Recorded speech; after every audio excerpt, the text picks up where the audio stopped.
माफी बिल्कुल नहीं मांगता मैं क्षमा मांगने की जगह मैं इसको एक्शन में डाल रहा हूं। काठमाडौँ र पोखरामा हिन्दी चलचित्रमा रोक अदालत जाने सिनेमा घर सञ्चालकहरूको तयारी।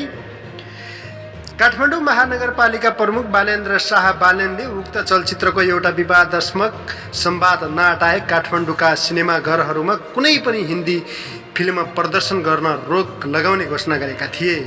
भारतीय चलचित्र आदि पुरुषमा समावेश भएको जानकी भारतीय छोरी हुन् भन्ने आपत्तिजनक सन्देश चलचित्रको मूल भागबाटै हटाउन महानगरका मेयरले आह्वान गरेका थिए।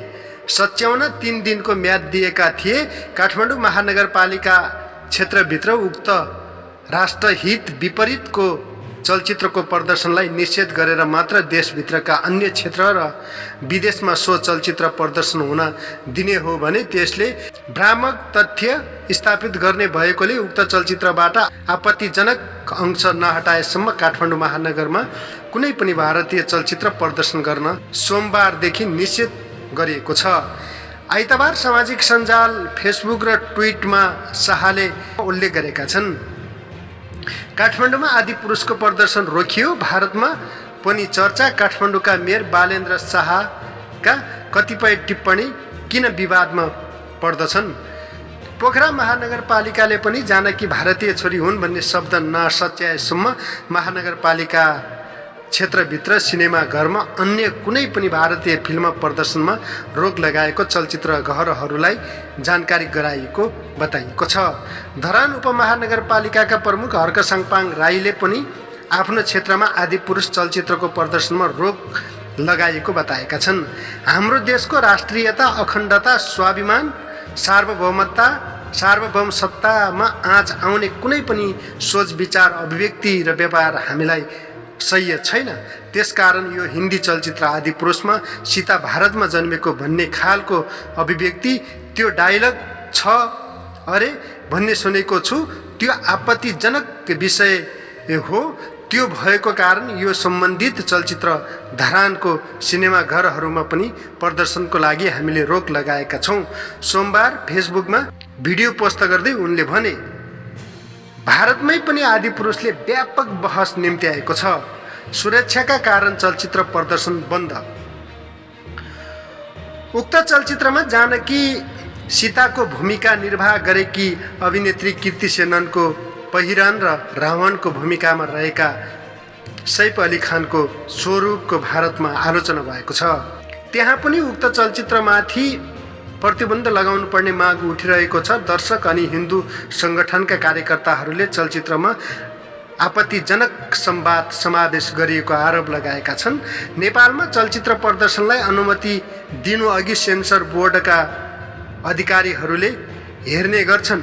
बोर्डका सदस्य ऋषिराज आचार्यका अनुसार उक्त चलचित्र बुधबार हेरेर वितरकहरूलाई जानकी भारतकी छोरी भन्ने संवाद काटेपछि मात्र प्रदर्शनको अनुमति दिन सकिने जानकारी गराएको थियो। उक्त संवाद काटेर बिहीबार ल्याएपछि नेपालमा चलचित्र प्रदर्शनको अनुमति दिएको उनले बीबीसीलाई जानकारी दिए। तर त्यसपछि पनि चलचित्र प्रदर्शनमा रोक लगाइनु र सबै हिन्दी चलचित्र प्रदर्शन गर्न नदिनुलाई सिनेमाघर सञ्चालकहरूले आलोचना गरेका छन्। सो सङ्घीय सरकारले गर्ने निर्णय हो कि के हो? निर्णय जायज हो कि होइन? कसैले पनि छिनोफानो नगरिदिएको भए हामी अदालतमै गएर यो कुरा टुङ्गो लगाउँछु। क्युएफएक्स सिनेमाका एकजना सञ्चालक भास्कर ढुङ्गानाले बीबीसीसँग भने,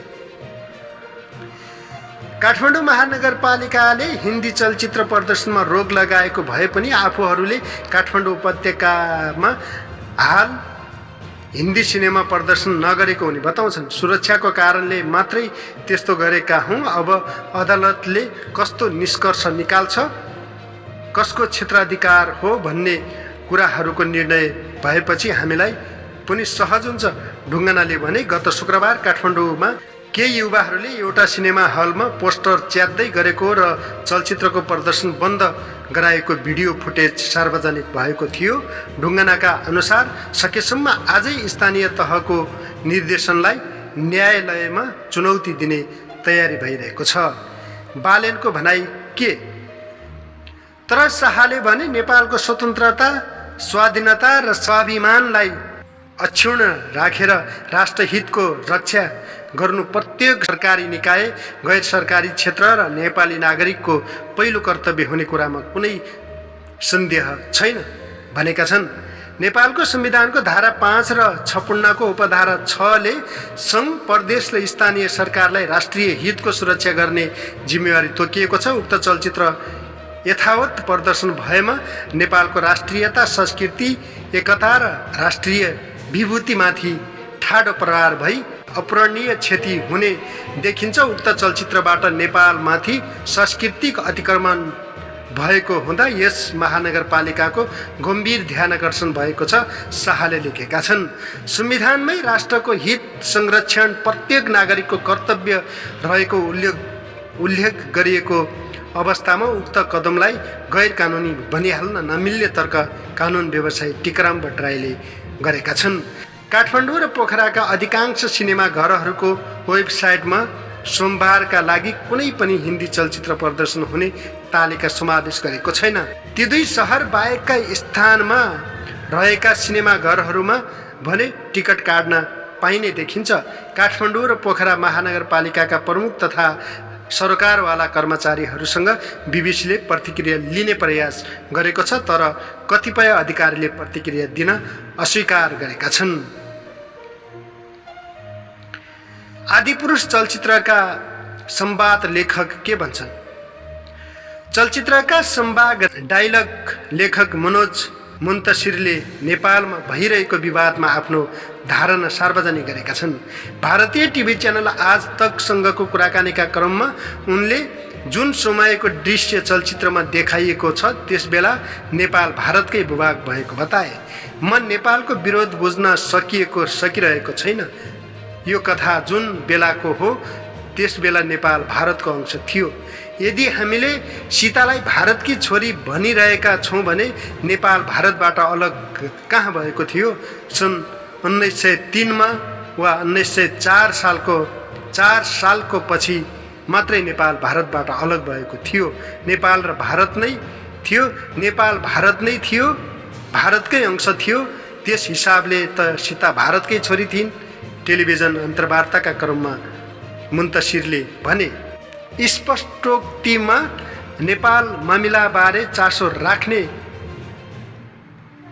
नविता श्रीकान्तले प्रश्न गर्दै भनेकी छिन्, मनोजजी, नेपालको सांस्कृतिक सम्बद्धताप्रतिको तपाईँको उदासीन दृष्टिकोणबाट म निराश छु।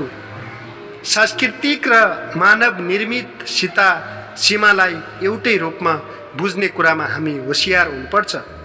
जसरी भगवान बुद्धको जन्मस्थल लुम्बिनी हो,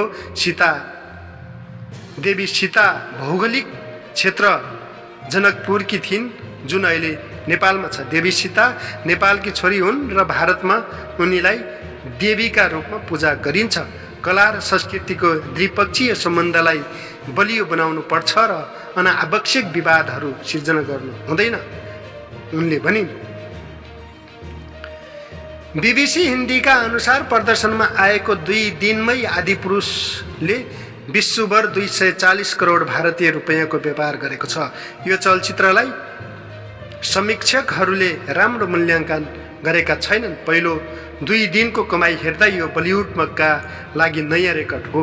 बलिउड बक्स अफिसमा अहिलेसम्मकै यसअघि सार्वजनिक कमाई गर्ने चलचित्र पठानले प्रदर्शनको प्रथम 2 दिनमा 127 करोड भारु बराबरको व्यापार गरेको थियो। उक्त आँकडा हेर्दा आदिपुरुष निकै अगाडि देखिन्छ। चलचित्र समीक्षक र दर्शकको आलोचनाका साथै डायलग बारे भएको विवादबीच सर्वसाधारण सिनेमाघरसम्म पुगेका छन्। विवाद झन चर्किँदै गएपछि चलचित्रका निर्माताहरूले विवादास्पद डायलग फिल्मबाट हटाउने र नयाँ डायलग समावेश गर्ने बाचा गरेका छन्।